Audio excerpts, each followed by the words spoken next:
कजली में डालो हो कजली में डालो अब रखी में डालो या मझली में डालो हो मझली में डालो भागेल दूर तक भीरी बोला लो हो भीरी बोला लो हमर बात मानो जनी के डालो सिलवा में डालो रंग कजली में डालो स्टूडियो कटसा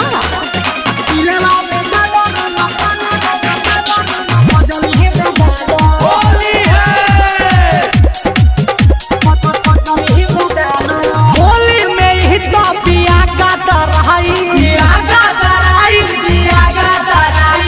निमन सुतार से मौका भेटाई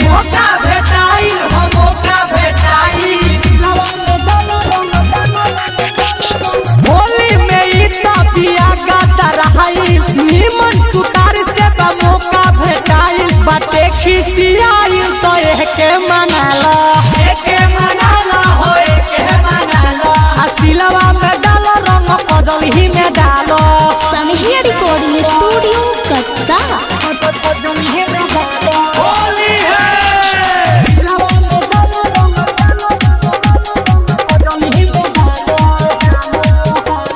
सोनू सनहिया कहे अनिलिया नारी दीपक दीवाना पर है कनी पभारी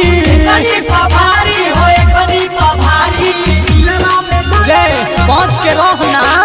सोनू सनहिया कहे अनिलिया नारी दीपक दीवाना पर है कनी पभारी नया पिचकारी कनी में सटा लो